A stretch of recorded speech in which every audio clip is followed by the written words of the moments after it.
Muchas gracias. Bueno, buenas tardes. Pues me da mucho gusto ver a todos los residentes del Hospital Materno Infantil, del programa multicéntrico. También veo a residentes de Medicina Materno Fetal, del Ginequito. Entonces, qué bueno que están aquí, bienvenidos. Y bueno, nuestra plática vamos a continuar con este tema del manejo de las crisis hipertensivas en el embarazo en la sala de urgencias. Vamos a retomar un poco lo que comentaba el doctor Vigil y vamos a hablar un poquito de lo que es el Código de Respuesta a Emergencia Obstétrica. Como ya habían comentado, yo creo en las primeras pláticas, tenemos una alta prevalencia en el estado y a nivel mundial, y una prevalencia que va desde el 2 al 10%. Nosotros en el Hospital Regional Materno Infantil, que es un hospital, se puede decir que funciona de segundo nivel, incluso hasta tercer nivel, tenemos una prevalencia de 10 a 12% de preeclampsia en general y hasta un 4 o 5% de preeclampsia severa. Entonces es una de las patologías que complica más frecuentemente el embarazo y por ese motivo estamos aquí reunidos. Y sobre todo es que es responsable del 20 a 30% de todas las muertes maternas, por lo que la identificación y el tratamiento óptimo inmediato es requerido para evitar estas complicaciones maternas y fetales.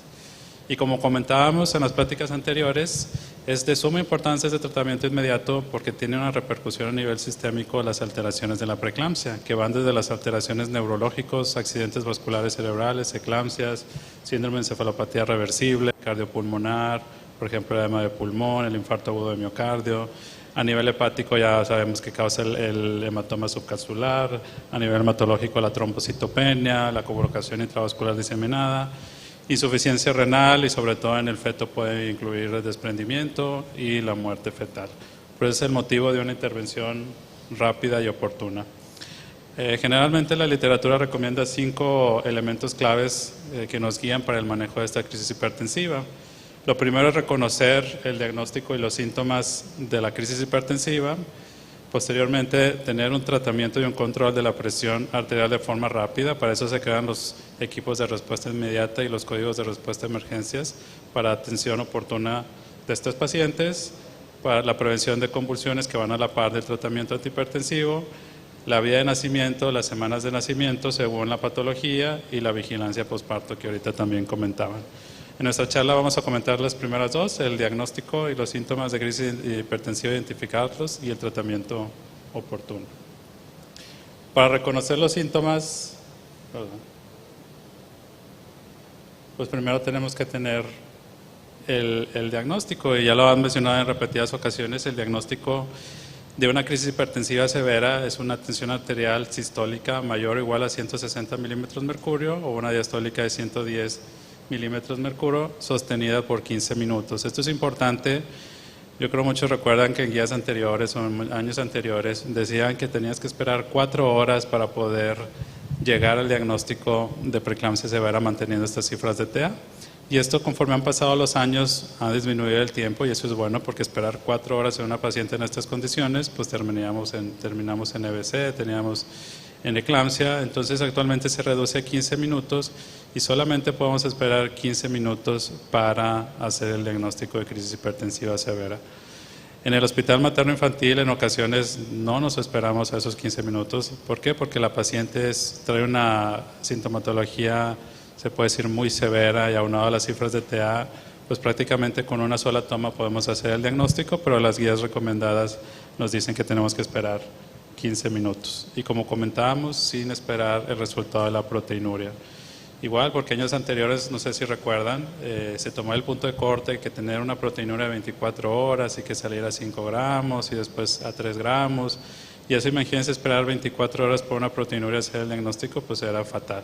Entonces, por eso se retira esto de la proteinuria solamente con las cifras hipertensivas sostenidas por 15 minutos.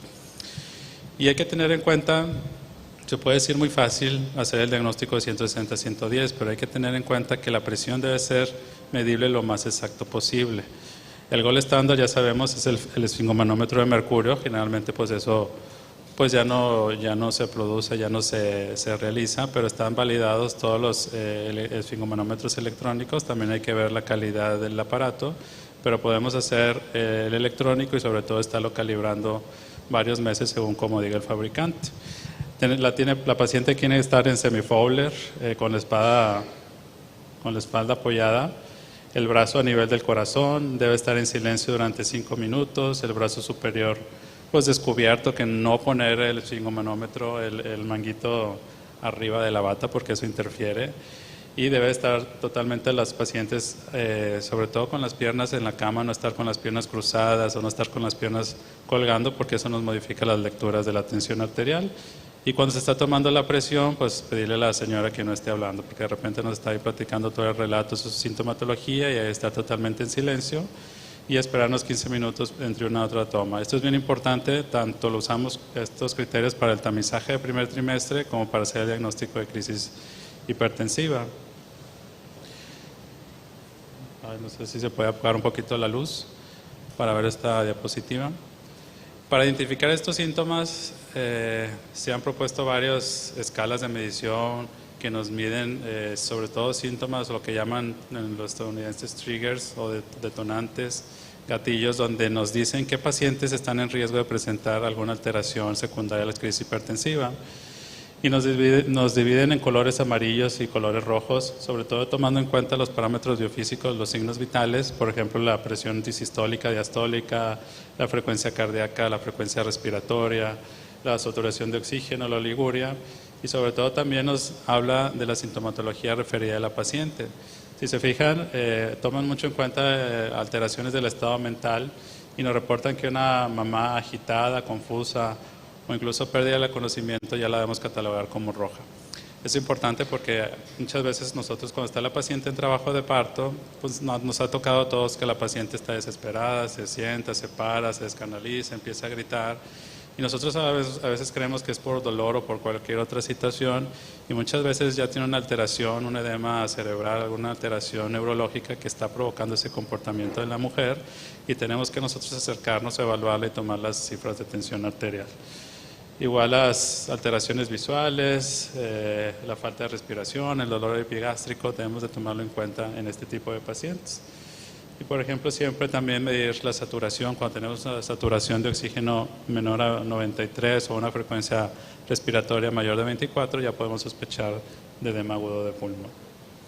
Igual estas son otras clasificaciones, otros sistemas de alerta temprano. Este es del 2012, MEOS, y este del 2016. Por ejemplo, este del 2012 divide los parámetros en rojos y amarillos y toma en cuenta igual los signos vitales, toma en cuenta en su score el dolor y la respuesta neurológica, y en este solamente toman la catalogaron como severa o 2 valores no severos, y también nos ayuda para clasificar. Estos se reportan en los artículos originales que tienen una especificidad de 79 y una sensibilidad de 89, sin embargo, pues prácticamente no muchos lo usamos porque se fijan son diferentes variables que hay que usar, y a veces eso cansa un poco al personal, sobre todo en hospitales donde se está atendiendo mucha emergencia obstétrica. Pero si se fijan ya desde aquí, esto aquí es lo importante, por eso puse esta diapositiva, desde 100 milímetros de mercurio ya nos empieza a decir que es una paciente que puede complicarse. Igual acá, por aquí está, en 100 deben de ya tomar en cuenta este tipo de patologías. Entonces, aquí igual en 100. Entonces, tener cuidado con estas cifras. Y esta diapositiva también siempre me ha gustado porque todas las pacientes que convulsionan, que llegan a tener eclampsia, el 80% de estas mujeres nos avisan, el 80% tiene síntomas. Es muy difícil, solamente el 20% están asintomáticas y prácticamente de la nada convulsiona. Si se fijan, hasta el 80% tiene dolor de cabeza o el 45% tiene trastornos visuales. Y lo vemos, generalmente la paciente está en trabajo de parto y te dice, doctor, estoy mareada, me duele la cabeza, y a veces el médico le dice, ¿sabes qué? Pues es que no has comido, traes hipoglucemia, y de ratito a las 20-30 minutos la paciente está convulsionando. Entonces es importante siempre acercarse a la paciente y tomar la presión arterial y preguntarle todos los demás desencadenantes que nos pueden ocasionar la eclampsia. Esto es muy importante. También cuando nosotros hay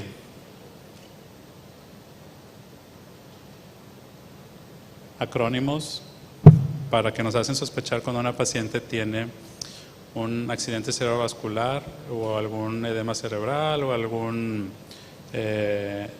alteración neurológica, y usamos este acrónimo FAST. FAST es, por ejemplo, le pedimos a la paciente que nos enseñe su diente para ver alteraciones en la comisura, para ver lesiones, por ejemplo, del nervio facial. Le preguntamos que levante los brazos, generalmente levanta los dos brazos y uno se cae. Eso ya nos hace sospechar de que tiene una alteración neurológica. Le pedimos que nos diga algunas palabras, por ejemplo, le pedimos, ¿sabes qué? Repite, el cielo es azul. Y todos estos nos van dando datos de que esta paciente probablemente tiene una alteración neurológica y este acrónimo lo usa la American Heart Association para sospechar pacientes con stroke, con accidente cerebrovascular. Y si nosotros tenemos estos positivos o alguno de estos positivos, podemos activar el código de emergencia y tenemos de contactar a un neurólogo o un neurocirujano para una evaluación completa de estos pacientes. Entonces es importante cuando sospechemos una alteración neurológica, valdría la pena hacer esta exploración con las pacientes. En cuanto al tratamiento y control de la presión, no me voy a tener mucho, ya lo mencionaron, pero estas son las cifras metas que debemos de cumplir siempre después de administrar los medicamentos antihipertensivos. Una TA sistólica de 140 a 155, una diastólica de 90 a 100, y generalmente las guías nos dan un manejo para empezar este manejo de la crisis hipertensiva de 30 a 60 minutos. Nosotros en el hospital, yo creo que aquí todos los residentes lo viven todos los días, que al momento de activarse el código creo es muy raro que el manejo empiece después de los 10 minutos. Generalmente tenemos un promedio, una media de manejo de unos 5 minutos en que llega todo el equipo de respuesta inmediata. Sin embargo, las guías, por la gravedad de las secuelas que tienen esta crisis hipertensiva, nos dan un margen de 30 a 60 minutos y sobre todo también nos da este margen para que la paciente llegue a un servicio de urgencias si se encuentra en domicilio, si se encuentra en otra área, pero nomás tenemos esta meta para disminuir las complicaciones maternos y fetales. Y ese es el artículo que ahorita comentaban. Sobre todo, este es un artículo que nos llama mucho la atención y que es un clásico, donde Martin y colaboradores y Yuri y colaboradores todos hacen una serie de casos y aquí nos hablan de la importancia de las TEA sistólicas y también de las distólicas y nos hablan de tener cuidado con esas pacientes que tienen presiones limítrofes, así se llaman, sistólicas de 155, diastólicas de 105, porque esas pacientes también me pueden llegar a convulsionar. Por ejemplo, si se ven en este de Martin, incluyeron 28 pacientes y 27, el 95% presentó un accidente vascular cerebral secundario a preeclampsia. Una no lo presentó, una tenía abajo de 160 y en este caso igual una tenía abajo de 160. Y en estas diastólicas mayores de 105, entre 105 y 110, aquí van metidas, 4 estaban abajo de 110. Entonces, si se fijan, 6 pacientes en total en los 2 estudios habían estado teniendo presiones de 160 o 110 en la diastólica. Esto no quiere decir que manejemos a las pacientes con estas cifras, sino que estas pacientes deben estar pegados con ellas y esa vigilancia. No podemos dejar ir una paciente que tiene 155, porque también ya nos ha pasado que alguna vez alguien tomó la presión, tenía 159 y no activó el código CREO y después la paciente fallece a las horas después por crisis convulsivas, ¿no? Y estas son las recomendaciones que generalmente nosotros usamos en el hospital. Por ejemplo, si yo tengo una paciente con 155, 105, que ya es alta sospecha de una crisis hipertensiva, no la puedo dejar ir del hospital, la tengo que estar vigilando 24 horas en el hospital. Los signos vitales cada 2 horas por 24 horas y los paraclínicos cada 24 horas por 2 días. Y bueno, ya pues consideremos la terapia con sulfato de magnesio con antihipertensivos teniendo estas cifras de hipertensión, ¿no? Y los medicamentos que ahorita platicábamos, los de intervención inmediata, los descritos, los de primera línea, que son la hidralazina, el abetalol intravenoso y el nifedipino vía oral. Y lo que llama la atención también en estos últimos años es que pues se va ganando auge, va ganando terreno la alfa-metildopa, que en los años anteriores pues no estaba descrita como tratamiento de primera línea para crisis hipertensiva. Generalmente lo usábamos para aquellas pacientes con hipertensión crónica que necesitaban algún medicamento o que se embarazaban, suspendíamos los otros antihipertensivos contraindicados en el embarazo y empezábamos alfa-metildopa. Sin embargo, en las últimas publicaciones ya aparece alfa-metildopa como una alternativa de manejo para las crisis hipertensivas. Y lo que comentábamos ahorita, el uso del tratamiento antihipertensivo va a depender de la experiencia del médico, la comodidad del uso, la disponibilidad local y el costo. Cada vez van saliendo más artículos que nos tratan de diferenciar cuál es el medicamento mejor según la eficacia y seguridad de estos medicamentos y yo creo que en los próximos años ya vamos a tener un poco de diferencia cuál es mejor que otro. Ahorita pues lo usamos conforme a la experiencia de cada médico.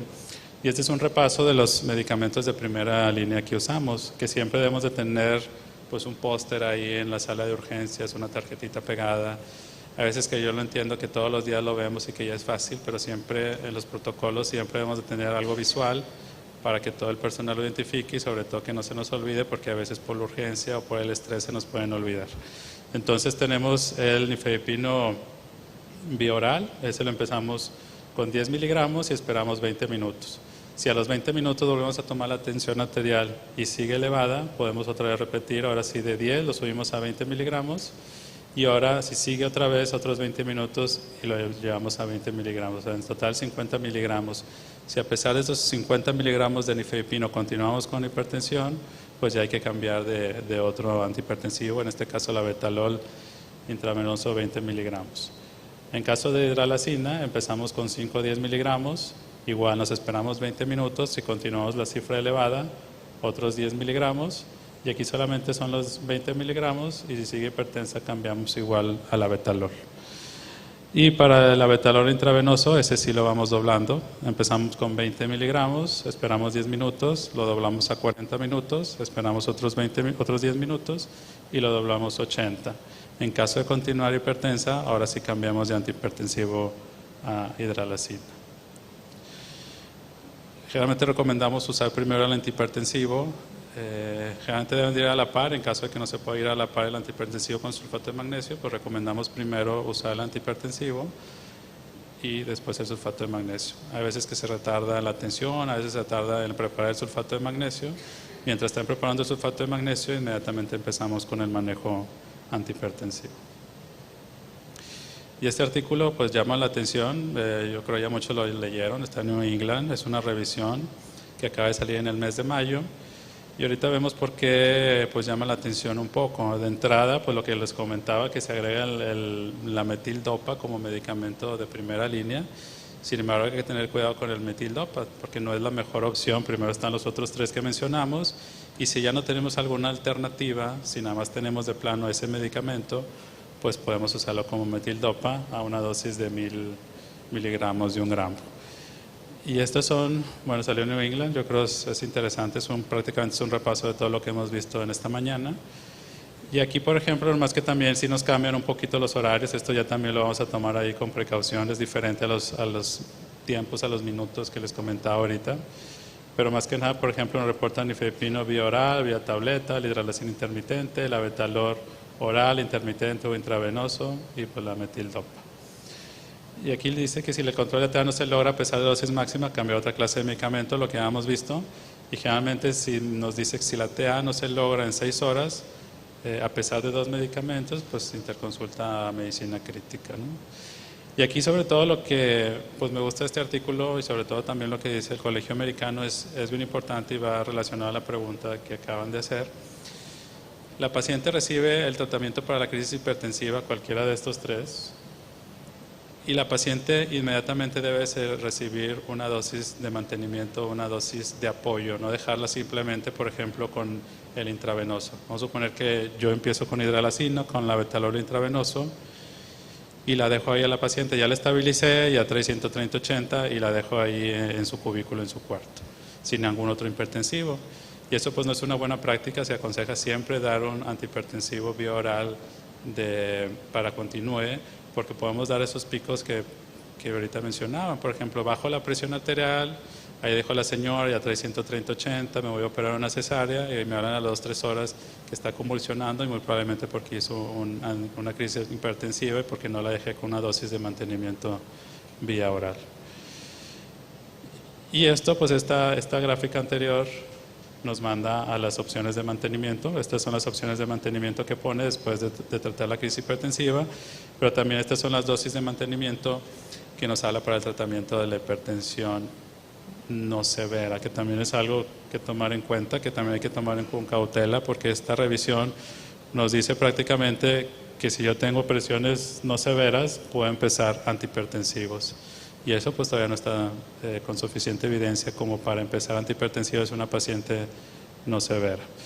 Y aquí están las dosis máximas, por ejemplo, en nifedipino podemos usar hasta 120 miligramos, 30 puede ser 30 miligramos en la mañana, 60 en la noche, o la metildopa 750 3 veces al día. Y este es otro artículo que ahorita mencionaba, es un artículo del 2019 de Lancet, también se ha vuelto un clásico porque es un estudio, ensayo clínico aleatorizado abierto. Abierto, pues lo interpretamos que las pacientes y los médicos conocían el medicamento que estaban tomando, conocían el fármaco. Y en este es un estudio interesante porque compara los 3 antihipertensivos vía oral, compara el nifedipino de acción retardada, el abetalol y la alfa-metildopa. Fue un estudio que se llevó en la India, en 2 hospitales de gobierno, igual generalmente la misma población que nosotros tenemos, uno de 13,000 pacientes al año, otros de 15,000 nacimientos al año. Y estos son los criterios de inclusión: 28 semanas de gestación, arriba de 18 años, que hayan clasificado como hipertensión severa, solamente lo dicen como hipertensión severa, no te dividen si es preeclampsia, si es hipertensión crónica, solamente una crisis hipertensiva. Y lo aleatorizan, son 894 pacientes, hasta eso no son muchos pacientes, y lo aleatorizan en 3 grupos, cada una en tercer parte es 33% en cada grupo. Y esto es el objetivo primario, lograr un control de la TA dentro de las primeras 6 horas, y estas son las cifras metas que ponen: 120, 150 y 70, 100 de diastólicas. Entonces, de esos 3 medicamentos, ¿cuáles eran los que lograban estas cifras metas en las primeras 6 horas? Y aquí lo interesante es que vean este resultado, este es el resultado primario, alcanzar esa disminución de la cifra. Si se fijan, el grupo de metildopa fue el que mayor alcanzó esa disminución, cifras metas, con 83%, el abetalol 77%, la metildopa 63%. Obviamente a simple vista hay una diferencia significativa entre el nifedipina y el metildopa, pero no encontraron diferencia entre el abetalol y la metildopa, ni la nifedipina ni el abetalol. Entonces, pues si se fijan, este es el medicamento que baja más, o sea, con mayor porcentaje de éxito para lograr las cifras metas. Incluso el 74% podía reducir esas cifras metas en las primeras 3 horas.